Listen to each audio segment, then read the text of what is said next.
realidad ha pasado por la misma lente y mismo sensor, pero no es la misma zona del sensor.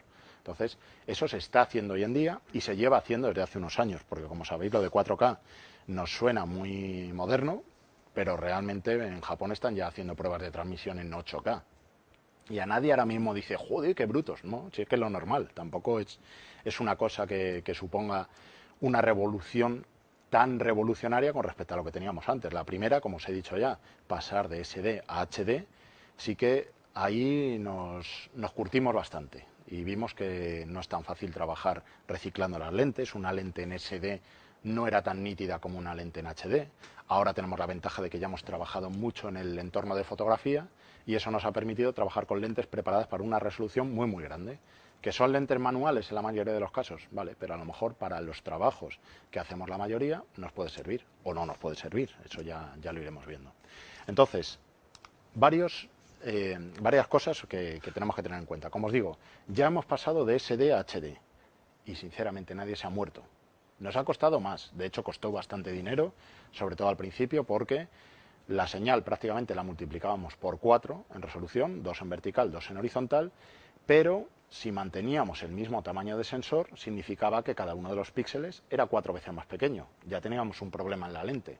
Esa nitidez, a lo mejor si colocábamos en un sensor Full HD una lente SD, no nos daba esa sensación de brillantez, de nitidez que veíamos en otras grabaciones. Entonces decíamos, joder, ¿qué pasa? Si la lente al fin y al cabo es un cristal, o varios cristales, varios grupos ópticos, pero realmente no tiene por qué funcionar mal. No funcionaba mal, lo que pasa es que no nos daba el máximo al que podíamos llegar.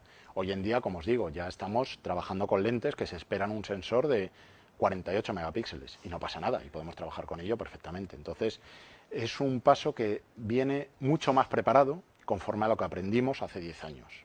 Es decir, a nadie a día de hoy se le ocurre que se va a gastar lo mismo que se gastó en su momento para pasar de SD a HD que ahora para pasar de HD a 4K. Es decir, no creo que nadie diga, joder, es que en su momento me dejé un presupuesto de 20.000 euros. Ahora mismo no te vas a dejar lo mismo para conseguir lo mismo. Otra cosa es que digas, bueno, antes me movía con HDV para un documental social y ahora me meto en el entorno de cine. Lógicamente, en un entorno de cine el desembolso es muchísimo mayor. Por lo tanto, no podemos comparar. En una situación análoga de hace 10 años a la que podamos tener ahora, el presupuesto puede ser 4 veces inferior. Entonces, es una cosa que, como os digo, no es un cambio tan traumático. De hecho, lo bueno es que multiplicar por 4 la resolución no significa multiplicar por 4 los recursos. Es decir, hoy en día una cámara en 4K vale lo mismo que lo que nos costaba el equivalente en HD, o incluso menos, porque hay, por suerte, sobre todo para los usuarios, mucha más competencia, hay mucha más calidad de los sensores. De hecho, esa era otra lucha que se tenía hace tiempo, CCD, CMOS, ¿qué ocurrirá? Ahora prácticamente todo es CMOS, porque me consume menos. Los resultados que me da un CMOS ya son muy comparables a un CCD. A pesar de todo, todavía hay cámaras en CCD. De hecho, estamos lanzando nosotros también cámaras con CCD porque hay algunos broadcasters que todavía prefieren trabajar con CCD. Tiene sus ventajas y sus inconvenientes. Son distintas tecnologías, pero lo bueno es que con CMOS alcanzamos unas resoluciones muy, muy altas y una velocidad de descarga del sensor muy alta. Luego hablaremos de sensores porque eso puede llevar años, si queremos. Entonces no quiero meterme en eso todavía. Pero lo bueno del 4K es que no es solo resolución.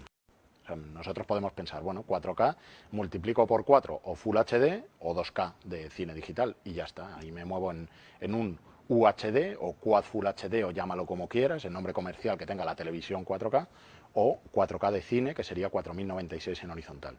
Es mucho más que eso. Y ahí viene la parte importante. Realmente nosotros a la distancia de visionado a la que vemos hoy en día, incluso una pantalla de cine, pero vámonos al caso más práctico, una pantalla de televisión en nuestro salón, pasar de Full HD a 4K no nos va a suponer realmente no vamos a notar ese cambio de resolución.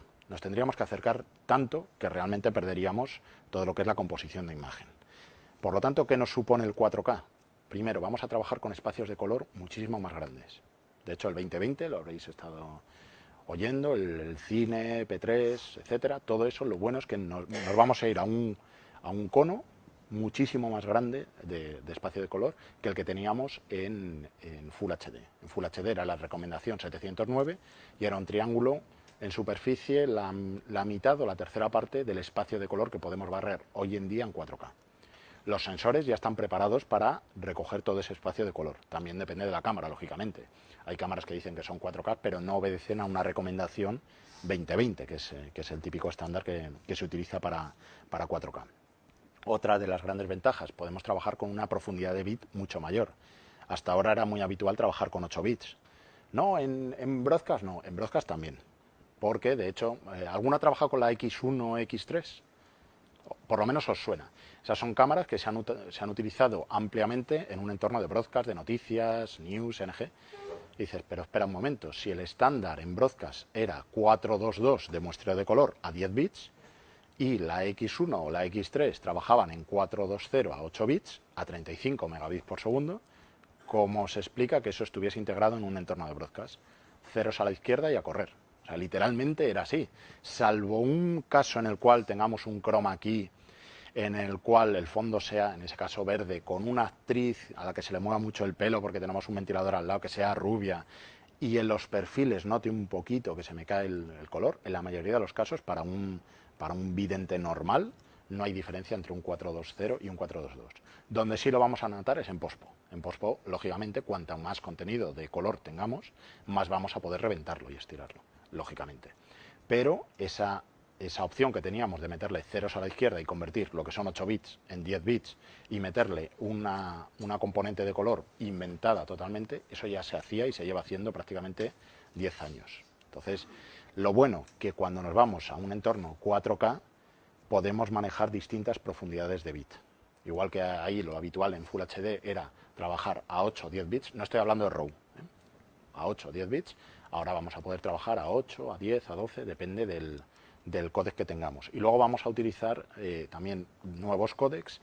De hecho, hablaré del XAVC, que alguno a lo mejor ya ha trabajado con él, ya ha experimentado las bondades del XAVC Long-Op, trabajando con un sistema de edición antiguo, que aquello no tira, y ahora explicaremos el por qué no tira, porque lógicamente cuando tienes un GOP con un códec nuevo, si te falta alguno de los frames de inicio de GOP, pues estás perdido. Entonces necesitas tener un plugin que te lo transcodifique o que lo entienda directamente en el sistema de edición. Pero insisto, estoy adelantando cosas porque no es solo resolución. Eso es lo importante, que nos quede claro. No es solo resolución y, de hecho, ni siquiera nos hemos puesto ahora 4K y no nos ponemos de acuerdo los fabricantes en qué es 4K. Porque, como os he dicho, 4K de televisión son 3840 en horizontal, que resulta de multiplicar por 2 la resolución en vertical y en horizontal de Full HD. Y sin embargo en cine son 4096, es decir, es más panorámico. Podríamos decir que en televisión son 16 novenos y en cine son 17 novenos aproximadamente. ¿Qué nos va a ocurrir? Cuando veamos una película grabada en 4K nativo, 4096, en nuestra tele de 3840, tenemos que cambiar el tamaño. Para cambiar el tamaño tenemos que interpolar entre dos frecuencias muy parecidas o entre dos cantidades de muestras muy parecidas, como son 3840 y 4096, es muy complicado, bendito Nyquist. Pero aquí, cuando hacemos un cambio de frecuencia muy grande, por ejemplo, de 4 kHz a 7 kHz, es más sencillo que cambiar de 4 kHz a 4,1 kHz. ¿Vale? Por lo tanto, ahí vamos a tener un dron, a lo mejor una cámara de hombro no sería lo más adecuado, ya no solo por ergonomía, sino por peso. Entonces, en ese caso, me conviene tener una cámara más compacta. Por lo tanto, la aplicación va a ser posiblemente el factor más determinante a la hora de grabar. De hecho, veréis que cada vez más en las noticias nos aparecen grabaciones con el móvil, con Action Cams, GoPros, etcétera, y el público lo acepta. ¿Pero aceptaríais esa calidad de imagen si vamos al cine? Pues posiblemente no. Por lo tanto, la aplicación me determina mucho el tipo de cámara, sobre todo el tipo de cámara, no la cámara en concreto, que vamos a utilizar. El sensor también nos influye. Muchos de vosotros me habéis dicho que habéis trabajado con DSLRs para grabar vídeo. ¿Qué pasa con el foco? Es un infierno. Para bien, ¿eh? Porque la imagen es muy estética, pero vamos a posiblemente a tener que chutar varias tomas hasta que demos con una adecuada. De hecho, luego cuando hablemos de sensores ya lo ampliaremos, pero a lo mejor para trabajar, de nuevo, en una boda, que es el ejemplo al que me estoy refiriendo todo el rato, estar con solo 5 centímetros en foco, cuando estoy grabando a 5 metros, no es una profundidad de campo aceptable para esa aplicación y me voy a perder la mitad de las cosas. Me va a quedar una toma muy bonita, pero a cambio voy a perder a lo mejor 30 minutos de grabación. En un evento que me dura 2 horas no me interesa. lógicamente. Entonces, por eso os digo que el sensor también nos afecta. La lente, nos ha ocurrido un caso muy curioso con la Z150, en concreto con esta unidad, se la dimos a una productora que se llama PixPic para grabar un programa de Al filo de lo imposible en Noruega, me parece que era. Estaban a menos 20, menos 40 grados. ¿Por qué preferían esa cámara? Ya habían trabajado con la X1 y les resultaba muy ventajoso tener una lente no intercambiable. Y alguno aquí dirá, ¿pero cómo que lente no intercambiable? Si hoy en día todo lo que queremos es cambiar lentes. De hecho, antes la gente se compraba coches para demostrar su hombría. Hoy en día, el que tiene la colección de lentes más grande parece que es más macho. Son modas de este entorno. Pero hay gente a la que no le interesa tener una lente intercambiable. Simplemente coger la cámara, empezar a grabar. Y de hecho la profundidad de campo a lo mejor me interesa que sea muy grande porque todo lo que tengo encuadrado quiero que esté en foco y no quiero perderlo. De hecho, esa es una de las estéticas que está cambiando en este entorno al que me refería, de vídeos de boda. Si vemos un vídeo de boda de los 90 y vemos un vídeo de boda de los de ahora, no tiene absolutamente nada que ver. La estética ha cambiado. Ahora queremos dar una estética mucho más cinematográfica, mientras que antes lo que queríamos era recoger cuanta más información mejor, porque sale Paquito del pueblo, mira, tu prima Rosa, tal, y que todo el mundo se vea reflejado en ese vídeo. Y ahora el factor estético es mucho más importante en un vídeo de boda.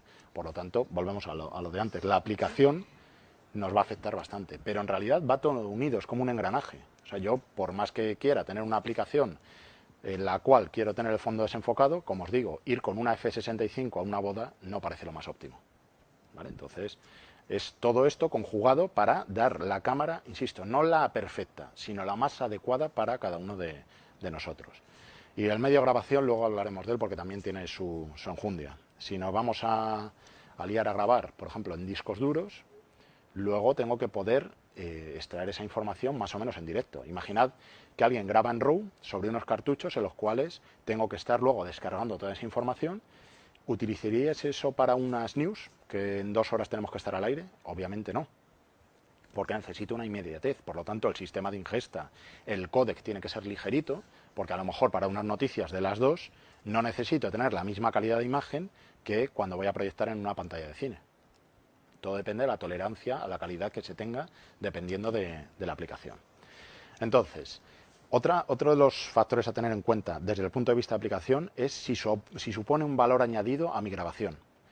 De hecho, muchos de los broadcasters hoy en día, perdonad que se me escapen muchas palabras en inglés, pero es que ya es de formación profesional, no es por esnovismo, muchas cadenas de televisión hoy en día siguen optando por cámaras en Full HD. ¿Por qué? Porque simplemente no están preparados para hacer una transmisión, una cadena de transmisión desde origen hasta cliente final en 4K y en muchos casos no es necesario. Por lo tanto, ¿para qué van a dar ese valor añadido? Sin embargo, si voy a estar grabando una TV Movie o una serie en la cual sí que me interesa tener los contenidos en 4K porque mañana la voy a volver a editar, la voy a volver a transmitir de aquí a 2 años, a lo mejor sí que me interesa tener el bruto en 4K, aunque hoy en día no lo pueda transmitir nada más que en Full HD. Supone un valor añadido. Por ejemplo, volviendo al caso tan honorable de los videógrafos de boda. Si yo hoy doy mi vídeo de boda en Full HD, pero le digo a mi cliente, no te preocupes que además vas a tener una copia en 4K cuando tú me lo pidas y el precio va a ser X, un porcentaje del precio total.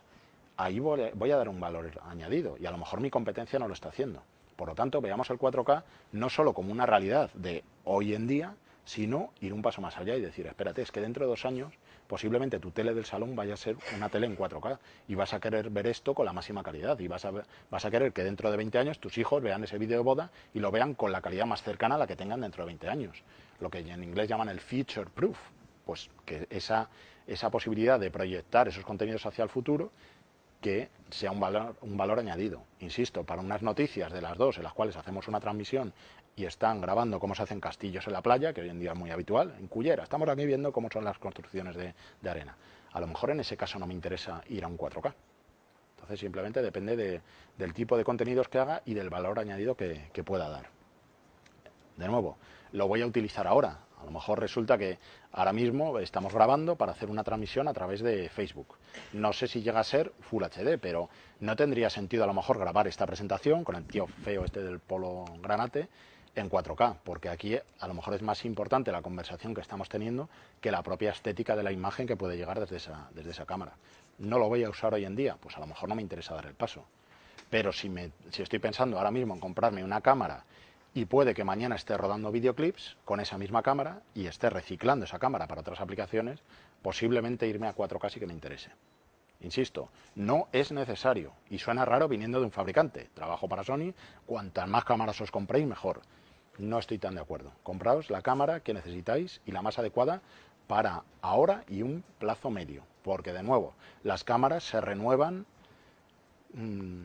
yo diría que cada 3-5 años. Y aquí es donde decís, obsolescencia programada, tal. No, es que simplemente hay nuevas funciones que nos pueden dar las cámaras nuevas. Y a lo mejor un códec va a funcionar muchísimo mejor en una cámara de dentro de 5 años más optimizada para vuestro sistema de edición que una cámara de hoy en día. Hace años las cámaras eran como Ford a principios del siglo XX. Elige el color que sea mientras sea negro. Pues nosotros con las cámaras elige la cámara que quieras mientras sea Betacam. Es que no había más. Y Betacam se medía en euros, valía o algo así. Y decías, joder, lo está democratizando el cine digital. Y ahora mismo miramos hacia atrás y dices, joder, 40.000 euros nos que supuso fue una revolución. Y la segunda, inconscientemente, la revolución de la 5D, de Canon. Que, insisto, es competencia, chapó por ellos y me fastidia bastante la gente que lo critica, porque es una excelente cámara de fotos que graba decentemente bien vídeo. Pero hay gente que dice, joder, es que esto no me da la salida como yo quiero, me aparece, sobre todo en la Mark I, en la Mark II, me sale un puntito rojo, me sale un marco, se calienta mucho. Obviamente, es que es una cámara de fotos. Tú coges el peor coche de Fórmula 1 en un circuito de Fórmula 1 y coge el mejor coche de rally. ¿Quién va a ganar? Obviamente el Fórmula 1, por muy malo que sea. Entonces, cada cosa tiene su aplicación. No mezclemos conceptos. Me viene muy bien tener una cámara que con un sensor full frame pueda sacar vídeo, pero no le podemos exigir que funcione igual que una videocámara. Una videocámara está pensada para grabar vídeo y una cámara de fotos está pensada para fotos. Tan sencillo como eso. Lo digo porque se oyen muchas críticas que a veces casi hieren, aunque sea otro fabricante, decir, no, es que no puedes, no tienes derecho a criticar eso. Y insisto, esas han sido las dos grandes revoluciones. Hoy en día, ¿quién se iba a imaginar que en una cámara de 5.000 euros íbamos a tener cámara lenta hasta 240 con buffer, 4K, lentes intercambiables de cualquier tipo de lente como tenemos en la FS5? Es que era prácticamente inimaginable. Y aún así le exigimos cosas que decimos, joder, es que si tuviese además esto, ya sería la cámara definitiva. Obviamente, pero es que todo tiene una evolución y un proceso de desarrollo. Entonces, tenedlo en cuenta porque no, insisto, no existe la cámara perfecta. Es algo que quiero que quede muy claro. Existe la cámara más adecuada para cada uno de vosotros. Y puede que no sea de Sony, tampoco pasa nada. Simplemente aquí son conceptos que, como digo, todavía no he dicho nada de la cámara para ti perfecta es la FS5 o para ti la Z150. Simplemente a la hora de pensar en una cámara, pensad en todas estas cosas. Son cosas a tener en cuenta. El sensor. Como os he dicho, aquí podemos tirarnos literalmente semanas hablando del sensor. Porque es un mundo. La tecnología que utilizamos, el efecto de rolling shutter, vamos a hablar de esto un poquito, el tamaño del sensor, la resolución del sensor, todo va de nuevo engranado, todo forma un conjunto que nos va a hacer decidirnos por una cámara u otra. No es la única parte de una cámara que tenemos que tener en cuenta, pero bajo mi punto de vista es una de las más importantes, porque el sensor a la larga me va a determinar la estética que tengo, el tipo de lente que le voy a poder montar, ¿vale? Porque si tengo un sensor muy luminoso, puedo permitir que la lente sea más oscura y entonces estoy ahorrando en la lente. O al revés, si tengo un sensor que es muy pequeñito y muy oscuro, voy a tener que decir, no, es que tal tipo de grabación no voy a poder hacerlo. De hecho, luego os remitiré a un ejemplo, recordádmelo alguno de vosotros, la Z100. Lo digo porque ha habido muchas conversaciones sobre eso y la Z100 simplemente no puedes ir en contra de la física, es algo que es así. Luego lo hablaremos. Hay dos vertientes, la que veis en el eje horizontal, la de vídeo, y la vertiente que veis en el eje vertical, que es el 35 milímetros. Si os fijáis, ahí no he dicho ni full frame ni super 35. Tenedlo en cuenta, porque hay mucha gente que dice, es que yo trabajo en 35 milímetros, que suena mucho a cine, mola. Pero lo que deberíais preguntar es, ¿de cine o de vídeo? Porque sabéis, perdón, de cine o vídeo o fotografía, porque sabéis, todos habéis manejado, me imagino, una cámara fotográfica analógica. Cómo se desplegaba el carrete en horizontal, cómo iba cada fotograma en horizontal. Por lo tanto, ese tamaño de 35 milímetros para fotografía es lo que llamamos full frame. ¿Vale? Hoy en día en digital se llama full frame. Sin embargo, recordaréis cómo funcionaban los proyectores de cine. Plin, plin. De hecho, las cámaras, hacer una cámara lenta se llamaba overcranking o subcranking, para hacer cámara rápida o lenta, que era darle más rápido a la crank, a la manivela, o más lento. Entonces eran los precursores del time-lapse o de las cámaras lentas. Todo eso se hacía porque el rollo de película estaba enrollado en vertical. Es decir, el borde de la cinta era transversal a cada uno de los fotogramas. Y aquí ya no digo fotogramas, sino fotogramas realmente. Es decir, los fotogramas, la anchura del fotograma es lo que en fotografía es la altura del fotograma. Por lo tanto, un full frame es aproximadamente el doble de tamaño que un Super 35. Lo digo porque ese problema del foco, al que ya hemos hecho referencia, es decir, joder, es que yo cuando grabo con full frame se me salen las cosas de foco. Y sin embargo, cuando grabo con un Super 35 o con una APS-C, no se me salen tanto de foco. Es que normalmente el cine clásico, en la mayoría de los casos, no me voy a meter en 70 milímetros, en Super 16, etcétera, o en Super 8, normalmente se ha grabado en Super 35. Super 35 es la proporción más adecuada al ojo humano. Es decir, cuando vemos una imagen grabada con un full frame, normalmente no es como se comporta el ojo humano. O sea, lo que no es normal es que yo esté a 4 metros, habrá de distancia entre tú y yo, y vea tu nariz en foco y el ojo no. Eso no es normal. Lo natural es que ahora mismo vea más o menos que si te miro a ti, en foco tendrás medio metro por delante y 1 metro por detrás, regla de 1/3 aproximadamente. Eso es lo que tengo en foco. Y el resto, si yo me pongo aquí mi mano, esta la tengo desenfocada.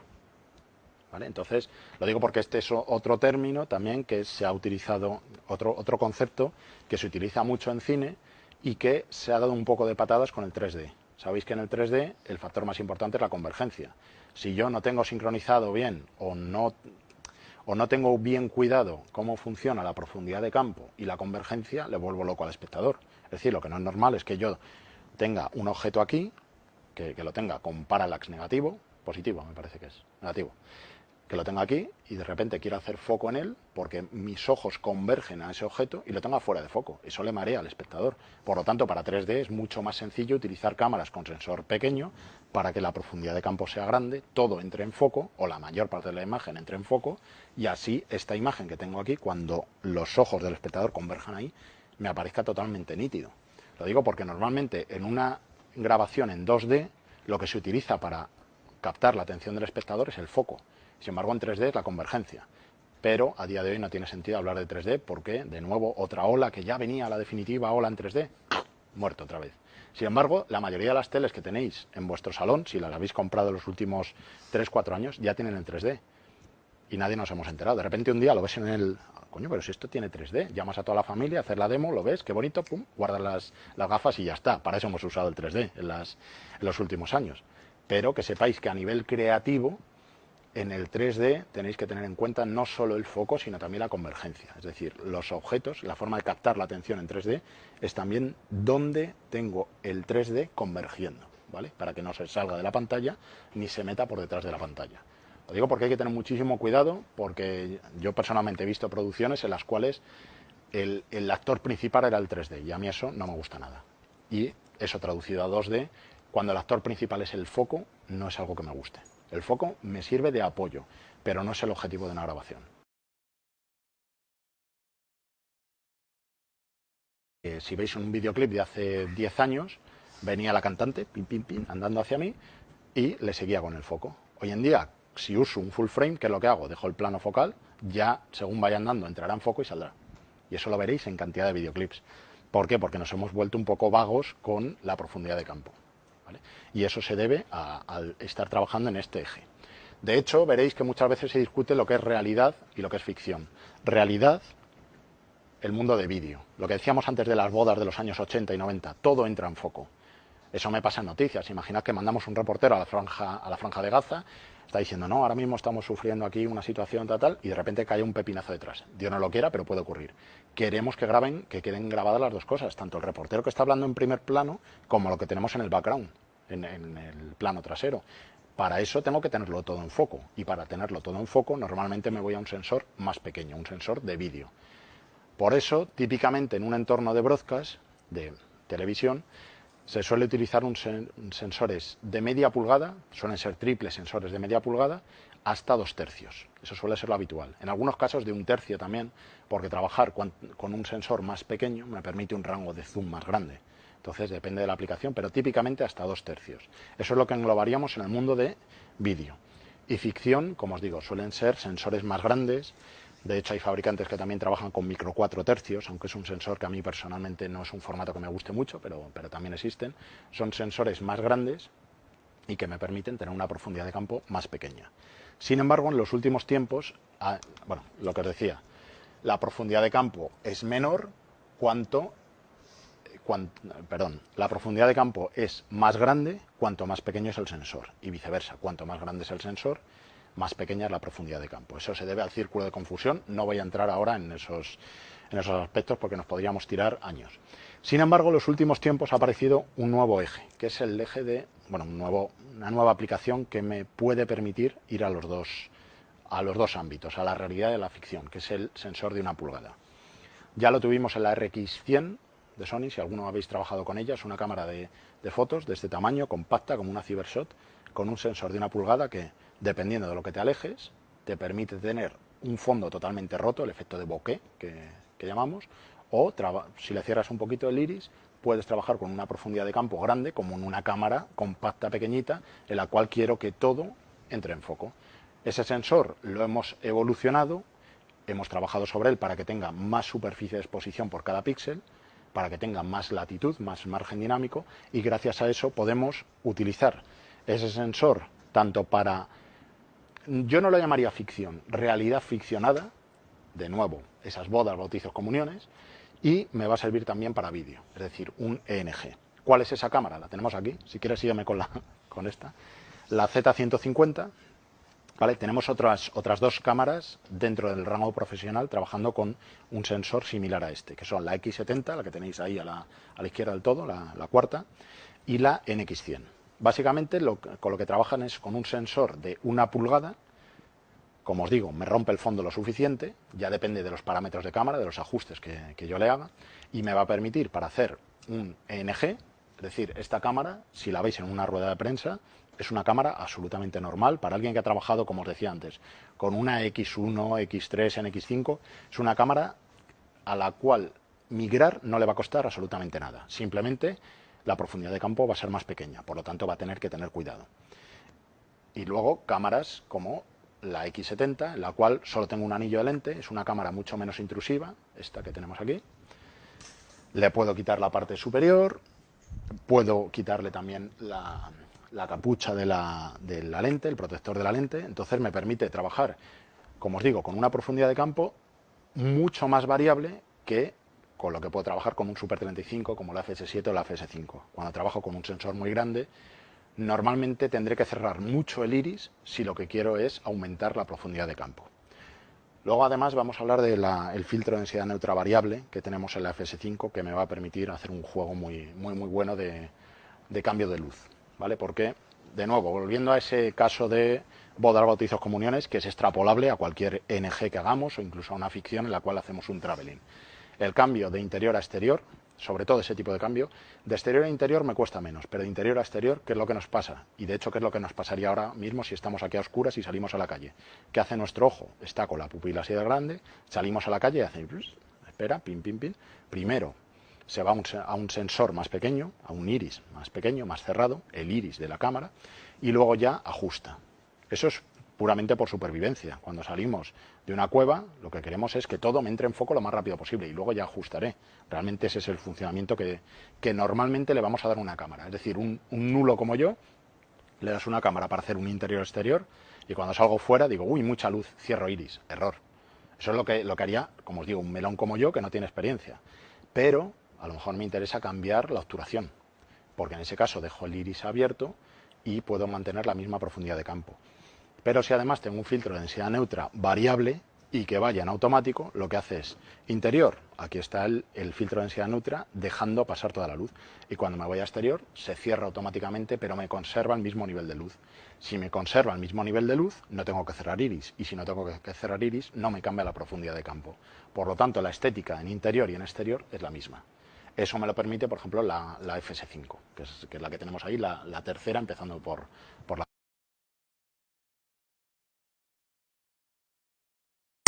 Este es un claro ejemplo de cómo la aplicación en la que me voy a mover va a determinar la cámara. A lo mejor alguno de vosotros dice, eso es con perdón, una mierda de función, a mí no me sirve para nada, yo voy a estar todo el día haciendo ficciones con mi croma y no voy a necesitar trabajar con un filtro de densidad neutra, y si lo necesito se lo pongo externo. Pues bueno, a lo mejor esa función no es lo más adecuado para ti, no pasa nada. Insisto, no existe la cámara perfecta, simplemente os digo herramientas que tenemos para trabajar. Además, una cosa que cada vez tienen más las cámaras, debido a la tecnología que usamos, CMOS, es la reducción de rolling shutter. Rolling shutter realmente es la tecnología. Rolling porque va corriendo de arriba abajo, va como rodando el obturador, y shutter porque es el obturador. ¿Cómo funciona un sensor CMOS? Tenemos 2160 líneas, si estamos en 4K, empezamos a leer la primera, la extraemos, leemos la segunda, la extraemos, la tercera la extraemos. ¿Qué es lo que ocurre? Que si estamos haciendo una panorámica, imaginad que estamos haciendo una panorámica y nos encontramos este perfil, en la primera línea, este punto tiene una posición A, pero a medida que vamos girando la cámara, dentro del mismo frame, este punto tendrá otra posición B que no coincide verticalmente con la posición A. ¿Eso qué es lo que provoca? Que una línea vertical se haya movido, porque, insisto, las líneas las vamos leyendo de arriba abajo secuencialmente. No hacemos una captura, una foto de ese fotograma, realmente lo vamos extrayendo secuencialmente. Por eso se produce el efecto ese que llamamos de gelatina o de curvatura de las líneas verticales. Eso, insisto, si habéis trabajado con una DSLR que tiene muy alta resolución, porque para fotografía es lo que necesitamos, ¿qué es lo que ocurre? Tiene que sacar una información muy grande del sensor. 24 megapíxeles, 48 megapíxeles. Este es, por ejemplo, un claro ejemplo de la A7S de Sony, la nuestra, que tiene 12 megapíxeles, o la A7R, que tiene, si mal no recuerdo, 48. ¿Qué es lo que ocurre? Tenemos 4 veces más resolución en la A7R. Por lo tanto, para extraer toda la información del sensor tardamos 4 veces más. Es decir, el desplazamiento, no el de arriba, pero el de abajo, se me va a desplazar horizontalmente 4 veces más. Por lo tanto, cuanto más alta sea la resolución del sensor, más posibilidades tengo de notar los efectos del rolling shutter o los efectos rolling shutter. Realmente no son unos efectos, el rolling shutter es la causa de esos efectos. Otro efecto típico es si estamos en una rueda de prensa con fotógrafos. ¿No habéis notado en las noticias de repente, pum, pum, pum, unas bandas blancas? Dices, joder, ¿qué es lo que pasa? Lo que ocurre es que leemos la primera línea, segunda, tercera, y llega una línea, imaginad la 330, a partir de la cual salta el flash de una cámara de fotos. A partir de esa línea, durante varias líneas, o incluso varias líneas de este frame, y el frame siguiente y la parte superior de otro frame, está con más luz. ¿Qué es lo que ocurre cuando tengo más luz de la esperada? Sobreexpongo. Es decir, me aparece una sobreexposición por bandas. Y eso es lo que nos ocurre cuando hay varios fotógrafos tirando fotos al lado de una cámara de vídeo. Me aparecen como unas bandas que no controlo. Cuanto más rápido sea ese tiempo de lectura del sensor, la extracción, eso que os decía de leo y extraigo, cuanta más rápida sea esa velocidad, menos voy a notar los efectos de rolling shutter. Es decir, si yo entre un frame y el siguiente frame extraigo la información en lugar de en todo este tiempo, mejor, porque voy a notar menos curvatura. Es decir, el punto B que teníamos aquí se va a ver desplazado menos milímetros en mi sensor. Y sobre todo me va a permitir hacer cámaras lentas. Os he dicho que en lugar de tener entre frame y frame todo este tiempo para extraer la información del sensor, entre frame y frame a lo mejor tengo esto. Por lo tanto, el siguiente frame lo puedo poner aquí. Donde antes tenía a lo mejor 2 frames, a lo mejor ahora tengo 20. Es decir, tengo un 10 por de velocidad de cámara lenta. Un truquillo para saber si una cámara se va a comportar bien con en lo que se refiere al rolling shutter es saber si tiene cámara lenta. Cuando os digan que una cámara tiene cámara lenta a velocidad de lectura más o menos normal, es decir, me refiero a un Full HD o incluso 4K, en ese caso va a funcionar bien en lo que se refiere a rolling shutter, porque la velocidad de extracción, lo que se llama el readout del sensor, es lo suficientemente rápido como para que ese efecto se minimice. Si os fijáis, he dicho se minimice, no se compense del todo, porque la única... Sí, dime, espera. Si yo disparo a una velocidad de obturación más rápida, ¿Sí? disminuyo el rolling shutter. Lo que creo es el staccato, eso ya lo sé. Lo que pasa es que realmente el rolling shutter viene determinado por la cantidad de información que extraigo del sensor. O sea, cada uno de los fotositos del sensor, la obturación va a decir cuánto tiempo está al aire, es decir, capturando luz. Pero realmente eso luego se convierte en información. Entonces, esa información luego tarda en sacarla más o menos tiempo. Realmente lo que tienes en la información te da lo mismo que hayas estado exponiendo durante 1/20 o 1/200. Al fin y al cabo es información que tienes en ese fotosito. Y luego lo extraes. Es ese proceso de extracción donde se produce el rolling shutter. O sea, teóricamente no debería de afectar la velocidad de obturación al rolling shutter. Teóricamente. Otra cosa es que haya alguna parte de la lógica del sensor, del procesador del sensor, que lo pueda compensar de algún modo. Pero teóricamente, o sea, por ejemplo, chutar 2 veces, si doblas el tiempo de exposición, puede que haya alguna cámara que en lugar de duplicar el tiempo de exposición, lo que haga sea chutar doble, ¿vale? En ese caso vas a tener más rolling shutter que si chuto una única vez para ese frame con el doble de tiempo de exposición, ¿vale? Pero en teoría no debería afectar el tiempo de exposición al rolling shutter, porque son dos conceptos distintos. Por un lado, el tiempo en el cual el fotosito está captando información, y por otro, el tiempo de extracción, que es realmente el que delimita el rolling shutter. La única forma es disparar a 50 en vez de a 25 también. Es que el rolling shutter es algo intrínseco del sensor. O sea, otra cosa que puede ser es que a lo mejor en una generación de cámara y a la siguiente se haya mejorado la velocidad de readout del sensor. Es decir, tú tienes el mismo chip, la misma matriz de fotositos, y el procesador que lleva por detrás sea más rápido. Eso sí que puede ocurrir. Pero no por obturar más deprisa o más lento vas a reducir el rolling shutter. El rolling shutter es algo intrínseco del sensor. De la electrónica que lleva detrás el sensor. Es decir, la forma de extraer esa información, ¿vale? Es como, yo qué sé, imagínate que pasan 5 taxis por aquí por la puerta por cada minuto. Y tú, en lugar de meterte en el bolsillo 50 euros, te metes 100. Llevas el doble de cantidad de dinero, pero no puedes sacar más de 5 personas por minuto, ¿vale? Sería más o menos el equivalente. Da igual el contenido que tú tengas dentro de tus bolsillos, que la velocidad de salida en taxis va a ser la misma, ¿vale? No va a afectar, es totalmente distinto, ¿vale? Te lo digo. Dime, perdón. Nosotros con la 7 hemos experimentado con la cámara lenta, en el momento en que un objeto le afecta la gravedad en vez de movimiento normal. O sea, por ejemplo, yo voy andando y me grabo a Sí. cámara lenta, perfecto. Pero si salto, si lanzo una pelota, Claro, aquí sale vamos, la cámara lenta esta es completamente ficticia. claro, Y por de lo un mismo, rastro, claro. no sabemos si tiene algo que ver con lo del rolling shutter este. Sí, en efecto Se tiene... puede controlar A ver,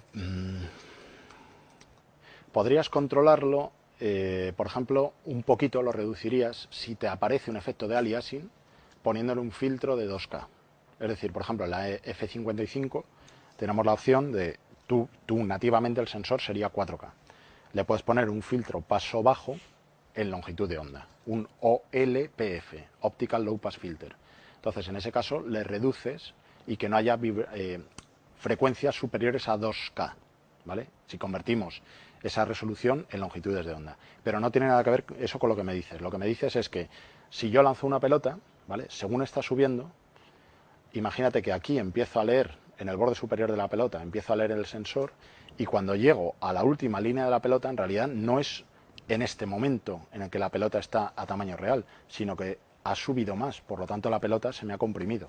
Parece más un melón que un cuerpo redondo, y eso es por el rolling shutter. Prueba a variar la velocidad de rolling shutter y verás, perdón, la velocidad de la cámara lenta, y verás que a medida que reduces esa velocidad de la cámara lenta, los objetos son cada vez más redondos. Pero eso es algo que es de nuevo intrínseco al sensor. Es que es así. O sea, tú cuando haces una cámara lenta con un sensor CMOS que se mueve verticalmente, te va a ocurrir eso. Porque es así. Y de hecho, en las verticales no notas deformación pero sí que notarás más curvatura cuando haces una cámara lenta. Sí, bueno, más que lo que es deformación del objeto, lo que digo es que el objeto lo que deja es una escena. Claro. O sea, tan simple como teníamos una rampita, lanzar una pelotita. Sí, y hace el efecto, sí. Y aquello no era una pelota. Como un motion blur, sí. Pues eso es por el rolling shutter, en efecto. Y esto es porque las cámaras No, sí que lo captura, pero claro, estás capturando secuencialmente, entonces todo movimiento que sea sobre todo con desplazamiento vertical, te va a afectar a cómo se cómo se lee el sensor, porque realmente estás cambiando una posición vertical cuando haces un barrido vertical, sería como un aliasing temporal, realmente. Entonces, o sea, lo que me cuentas, totalmente de acuerdo. No, hombre, la solución que tendría, pero en esa cámara no lo puedes poner, es tener un obturador mecánico global. Pero un obturador mecánico global vale una millonada, literalmente, y eso lo tenemos, por ejemplo, en la F65, que lo que hace es como un disco con una ventanita en forma de quesito, que lo que hace es girar sincronizado con el comienzo de frame. Entonces, en la primera línea, justo empieza a permitir el paso de luz y en la última línea lo bloquea. Entonces, esa información se extrae. Y es como tener el equivalente a tener un obturador mecánico realmente. Pero, insisto, esa sincronización entre ese disco y el comienzo de frame es costosísimo. Y además que es que te convierte la cámara en un pepino enorme. ¿Sabes? Porque claro, es un disco que tiene que estar girando, necesita ventilación, necesita un rotor, necesitas que no tenga envejecimiento ese rotor para que vaya totalmente sincronizado, tienes que tener un PLL que lo sincronice. Es complicado, es un sistema complicado. Me dice, eso es lo mismo que un obturador de cine. Sí, claro, es que la F65 es cámara de cine. Entonces, ese obturador, ese disco de obturación, es un obturador mecánico global. Otra opción es un obturador electrónico global, pero no funciona también como un mecánico, ¿vale? En el cual simplemente lo que hagamos sea capturar y luego ya pasarlo al buffer de salida, todos los píxeles a la vez. Pero, insisto, son procesos muy precisos, de muy alta precisión, y solo los aplicamos normalmente a cámaras de cinematografía digital. Porque si no, claro, tener un obturador mecánico en una FS5, solo por el obturador mecánico a lo mejor triplicarías o multiplicarías por 4 el valor de una FS5 o una FS7. Entonces, por eso os digo, tened en cuenta, mucho cuidado con el rolling shutter, sobre todo en esa situación en la que me comentas tú, a la hora de hacer cámaras lentas, y también cuidado con el aliasing, porque como estamos obturando mucho más deprisa, nos puede aparecer ahí un patrón de comportamiento que, si nos pilla fuera de la banda que estamos capturando, nos puede duplicar información y aparecer un efecto raro, un moiré, que dices, ¿de dónde viene esto? Al fin y al cabo es superponer patrones ópticos, y en ese caso de la cámara lenta, además con patrones temporales. Entonces me puede aparecer algo que normalmente no ocurre. Caso típico, cuando vemos un partido de fútbol y están grabando en cámara lenta, lo primero, me aparece mucho más ruido, y ahora explicaremos por qué, y lo segundo, me aparece una especie de parpadeo. ¿Por qué suele ser el parpadeo? Bien por la iluminación del estadio o incluso por la publicidad. La publicidad es muy notable, porque yo estoy chutando a una velocidad muchísimo más alta que la velocidad de refresco de ese panel. Por lo tanto, hay momentos en los que aparece, desaparece, aparece, desaparece, y me aparece ese parpadeo. Y lo que decía del ruido, cuando estamos grabando en cámara lenta, la velocidad de obturación es mucho más lenta. Perdón, es mucho más rápida, por lo tanto el tiempo de exposición es más lento. ¿Qué es lo que ocurre? Imaginad que nos vamos en la FS5 a 240 frames por segundo. Eso nos ocurre cuando estamos grabando en 24p. Es decir, 240 entre 24 es un 10 por. Es decir, estoy grabando 10 veces más rápido. Si grabo 10 veces más rápido, estoy obturando 10 veces más deprisa. Por lo tanto, me entra 10 veces menos luz. Si quiero conservar el mismo nivel de luz que tengo en condiciones normales, ¿qué es lo que hago? Le meto ganancia. Si yo le meto ganancia, imaginad 6 dB, más o menos, para llegar a esos 10, a ese valor de 10, si le meto ganancia, estoy levantando la señal, pero también al ruido. Por lo tanto, una imagen en cámara lenta va a ser mucho más ruidosa que una imagen en velocidad normal. Y eso nos ocurre mucho cuando estamos grabando la típica situación. Voy a grabar un grifo. Normalmente en la cocina, un grifo, no tenemos una iluminación del copón. Ahí, otra forma de compensarlo, en lugar de levantar ganancias, es iluminar mejor. Y ahí va mi reivindicación al rol del iluminador. Tened muy en cuenta a la hora de grabar cámaras lentas el trabajo del iluminador, porque os va a ayudar bastante. Porque si no, como os digo, opción, levanto 6 dB y ya igualo, sí, pero estás levantando 6 dB también al ruido. Y luego cuando estés en edición y quieras igualar las dos imágenes, no tiene nada que ver a nivel de ruido. A pesar de que estos sensores de hoy en día son unos sensores con un nivel de ruido muy bajo, y ruido, aunque suena muy snob, muy orgánico. ¿A qué me refiero con ruido orgánico? Al ruido que podemos tener cuando os despertáis a medianoche, que dices, joder, no veo bien. Lo primero, hemos eliminado totalmente la crominancia. Solo vemos luminancia cuando estamos a oscuras, ¿vale? Y además lo vemos con ruido, porque el margen dinámico es muy bajito, tenemos muy poca cantidad de luz, por lo tanto tenemos que maximizarla en nuestro ojo y estamos también levantando el ruido de manera orgánica. Ese ruido no es ni verde, ni amarillo, ni rojo, ni cian, ni magenta, es un ruido grisáceo orgánico, realmente es orgánico porque nuestro ojo lo percibe así. Entonces el ruido que me da una cámara es muy importante a la hora de evaluarla, porque digamos, en unas condiciones óptimas de grabación en la cual ilumino bien o al aire libre en pleno verano, cualquier cámara es buena. Y de verdad, o sea, es que tú le das a cualquiera que tenga un poco de talento un móvil y te hace un pedazo de producción del copón. En Almería a las 4 de la tarde en verano. Pero vamos a ver cómo trata el ruido una cámara. Y es ahí donde se ve si una cámara es buena o no es buena.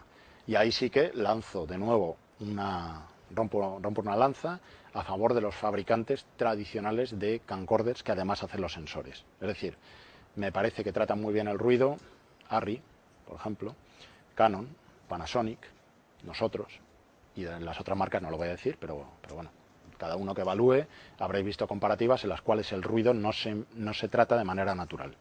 ¿Vale? Y sobre todo una forma de ver cómo se trata el ruido de manera natural o no, es como os digo, si me añade una tonalidad de color. Ese tipo de ruido normalmente no es un ruido válido, sobre todo que pueda tolerar. El ruido no es más que lo que percibimos que se puede tolerar de imagen ruidosa en la imagen. Es decir, yo puedo tener una imagen muy muy ruidosa que sea válida para una producción. Y aquí pongo el ejemplo que siempre pongo del triple apareamiento del lince albino en Doñana.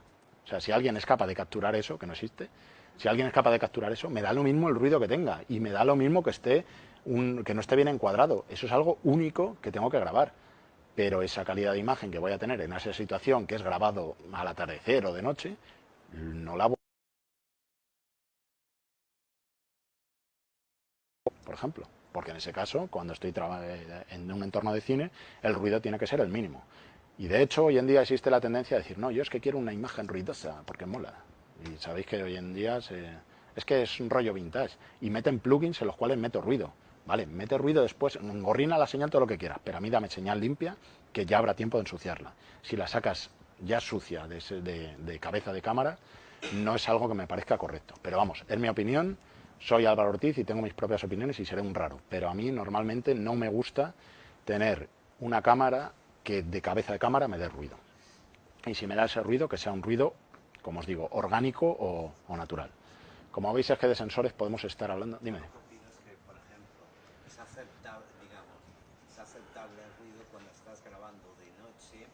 Hasta cierto punto es aceptable. Lo Claro. que pasa es si estás grabando de día y tienes ruido, Exacto. ahí ya, Exacto.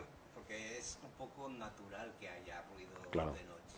Por eso decía, tú cuando estás de noche en casa, no ves la imagen nítida. De hecho, hay veces que dicen, me voy a fijar solo en esta parte y ves ruido. Realmente tu ojo ve ruido. Eso es un ruido que tú puedes tolerar y tú puedes entender que dependiendo de la producción, sea una producción en la cual haya ruido. Pero realmente, incluso en muchísimas películas, para hacer una grabación de noche, no se graba de noche. Se mete un filtro azul y se ilumina de distinta manera, pero realmente no graban de noche. Porque de noche, por su propia esencia, te mete ruido. Entonces, el ruido, insisto, creo que estamos todos de acuerdo. Cuanto menos ruido haya, mejor. Y en caso de que haya ruido, que sea tolerable. ¿Cómo sabemos si es tolerable? Si nuestro ojo no le va a resultar raro tener ese ruido. De hecho, ¿habéis visto la película, iba a decir Cloverfield, Monstruoso? A mí me encanta esa película. Emula una grabación de cámara en mano, tipo La Bruja de Blair, etcétera, etcétera. Pues esa, si mal no recuerdo, fue grabada creo que con una F23, es decir, una cámara así grande. Y lo que intenta emular es cómo trabaja una cámara de mano de un videógrafo.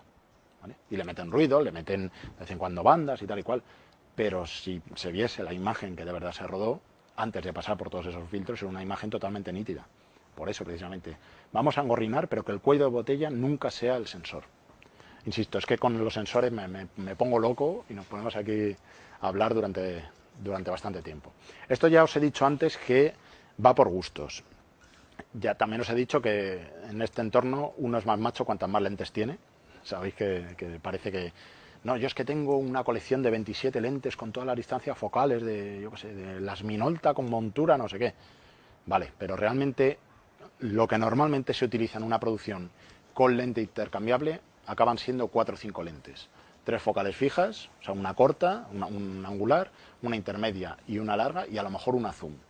Aquí es donde sí que recomiendo, que sabéis que normalmente estas cámaras, tanto la FS5 como la FS7, las tenemos en 2 packs. Uno que es solo el cuerpo de cámara, sin lente, a ver si la giro sin romperla, es que la última vez me cargué una. Entonces, tenemos la opción de comprar solo el cuerpo de cámara o cuerpo de cámara más lente. Estas lentes no son las mejores del mundo, son de Sony, diréis, joder, este tío está hablando muy mal de Sony. No. Para cada situación vais a encontrar una lente mejor. Pero sí que recomiendo esa lente porque es la típica que te va a salvar en el momento en el cual no llegues con las lentes que tienes. Es decir, una 28-135, una 35-105, me parece que es la otra, tienen, como os digo, un gran rango focal, y para cada una de las focales existe una lente mejor. Pero va a ser una lente muy completa que os va a salvar la vida en el momento en el que no necesitéis. Además, normalmente cada vez estamos optando más por lentes con un F constante. Es decir, esta lente, por ejemplo, es un F4. Que dices, uff, un poquito lentita, un poquito oscura. Sí, pero es F4 constante en todo el rango. Es una, me parece que era 18-105. Tanto cuando estamos en angular como cuando estamos en 105 de tele, la F es 4.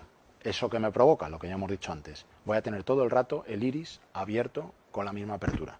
No necesito compensar que, por ejemplo, si estoy haciendo un zoom y de repente abro plano, me entra más luz y por tanto se me sobreexpone y tengo que cerrar iris. No, va a entrar todo el rato la misma cantidad de luz. Como os digo, es un F4, no es nada comparable a una 1,4, a una 1,8, que es mucho más abierta, lógicamente. Esa es la que tendréis que tener como focal fija. Ese es mi consejo, tampoco digo que lo hagáis así, pero lo que sí que os aconsejo es que tengáis lentes muy claras, muy transparentes para las focales fijas, y esa lente zoom que damos, o sea, en este caso es esta y en este caso es esta otra. Tened en cuenta también otra cosa importante. Estas lentes, como sabéis, nosotros en Sony tenemos también la A7S, la A7R, y llevan el mismo tipo de montura. Esta montura, pero voy a apagar la cámara que no me gusta estar grabando con ello así. Este tipo de montura, la gran ventaja que tiene es que tiene el sensor muy cerca del borde del chasis. Son solo 18 milímetros. De hecho, como anécdota, aunque no creo que sea real, pero por lo visto, el cómo se pronuncia E en japonés es muy parecido a 18. Por eso los 18 milímetros. Y la montura E-mount. Ese I, por lo visto, es muy parecido. Yo no me lo creo, pero bueno, dicen esa es la leyenda urbana. Lo bueno es que al ser esa distancia muy corta, esa distancia se suele llamar flashback. Es muy cortita. Lo que permite es que a partir del chasis, a partir del borde de la montura hacia adelante, cada uno construya la lente que quiera. ¿A qué me refiero con construir la lente que quieras? Puedes coger una lente, por ejemplo, FD. Yo en mi caso para casa tengo lentes FD, que son las precursoras de las EF de Canon. Son de los años 80, me parece, con un adaptador, y lo que hago es convertir esa lente, que originalmente es montura FD, en una lente de montura E, que ya se inserta directamente sobre el cuerpo de cámara de Sony. O, visto de otra forma, si le monto el adaptador sobre la montura de Sony, lo convierto en una cámara con montura FD. Esto lo puedo hacer con FD, con PL, con EF, prácticamente con cualquier montura del mercado. Lo único que tenéis que tener en cuenta es que, como os decía, esta lente se puede montar también en una A7S. La A7S o A7R, me da lo mismo, las A7, el sensor es full frame. Al tratarse de un sensor full frame, como os he dicho antes, es el doble de superficie que un sensor de Super 35. Es decir, ese sensor sería para fotografía y este sería para grabar vídeo. La diferencia es que al tener un sensor muy grande, esta lente tiene que poder cubrir todo ese sensor. Es decir, que más o menos el diámetro de luz que me proporciona esta lente sea igual a la diagonal del sensor en full frame. Pero ¿qué pasa si pongo esta lente sobre un sensor de Super 35? Que me quedo solo con la parte central. Si me quedo con la parte central, estoy tirando luz alrededor. ¿Qué puedo hacer para compensarlo? Imaginad que estamos montando una lente EF preparada para una Canon 5D y lo monto sobre este sensor. Puedo montarle un adaptador, que un ejemplo de esos es el el Metabons Speed Booster, que lo que tiene es dentro otra lente que lo que hace es cerrarme más el cono de luz y así que ese diámetro, pero no, la voy a dejar porque veo que al final rompo algo porque se me cae de las manos. Vale, depende. A mí, de hecho, esa es una de las cosas que iba a decir. A mí lo de los adaptadores con lente intermedia me parece bien y mal. Bien, porque me permite que caiga más luz. Si me cae más luz en el sensor, lo que tengo es más stops. Es decir, una cámara con 14 stops de serie la convierto en una cámara con 15, 15 y medio stops. Muy bien, eso a todos nos gusta. Pero por otro lado, si yo tengo una lente que me ha costado un pastón típicamente y lo he pagado bien a gusto, y de repente le meto detrás un adaptador que me lleva una lente fabricada por un fabricante de adaptadores y no de lentes, puedo tener pérdidas. ¿Y a qué me refiero con pérdidas? No solo de transparencia, sino también de aberración cromática. Es decir, tened en cuenta que la luz se espera un diámetro así de grande, es decir, un sensor así de grande, cuya diagonal sea así de grande, de repente llega a un sensor así de pequeño. Cuando estoy con este sensor, me llega la parte noble de la luz, es decir, los rayos caen mucho más paralelos, los rayos de luz. Pero si le meto una lente delante que lo que hace es hacérmelos converger, a través de un cristal me pueden aparecer aberraciones cromáticas. Esa típica situación en la cual, si grabamos una señal con alto contraste, negro sobre blanco, blanco sobre negro, en los bordes me aparece por un lado cian y por otro magenta, por un lado, vamos, verdoso y por otro violáceo. Eso se debe a las aberraciones cromáticas. Entonces hay gente que dice, no, yo prefiero saber que me quedo con la parte central del sensor, sabiendo que mi factor de conversión es aproximadamente de 1,5, y ahora digo a qué se refiere eso, y en base a eso trabajar. ¿A qué se refiere ese factor de conversión de 1,5? Si yo le monto una lente full frame, que sea por ejemplo un 28, y lo monto sobre un sensor de Super 35, debería multiplicar por 1,5, y se me quedaría aproximadamente en un 42 o así, ¿no?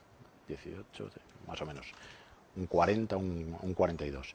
Ese factor lo tengo que tener en cuenta a la hora de montarle una lente. Que si yo le monto una lente, insisto, preparada para full frame en un sensor de Super 35, tengo que aplicarle un factor de conversión. Esto también me pasa para APS-C, pero en APS-C, el sensor APS-C de Sony, de Pentax y de Nikon es de la misma anchura que un Super 35. ¿Vale? Por lo tanto, vamos a poder trabajar con las mismas proporciones. El de Canon es ligeramente más pequeño. Esto que supone que en Sony, Pentax y Nikon tenemos que multiplicar por 1,5, es decir, el mismo factor por el que multiplicamos cuando estamos trabajando con un Super 35, y en Canon es de 1,6, ¿vale? Porque es ligeramente más pequeño. Esto en lo que se refiere a lentes intercambiables, pero como hemos dicho antes, a lo mejor la solución adecuada para vosotros no es una lente intercambiable. Clásica situación, desierto de los Monegros, viento, y viene alguien con su FS7, FS700, FS5 y dice, espera, que cambio la lente. Y lo hace con el sensor al aire.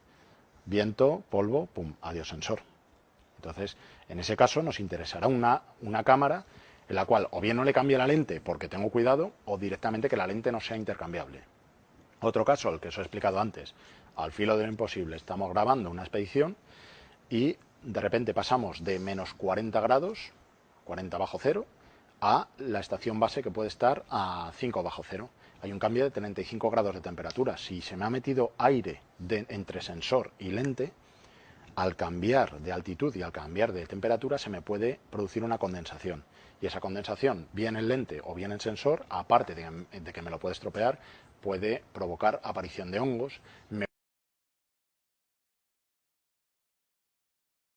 Igual a 40 bajo cero que a 0 grados de temperatura, entonces me cambia también las proporciones ópticas.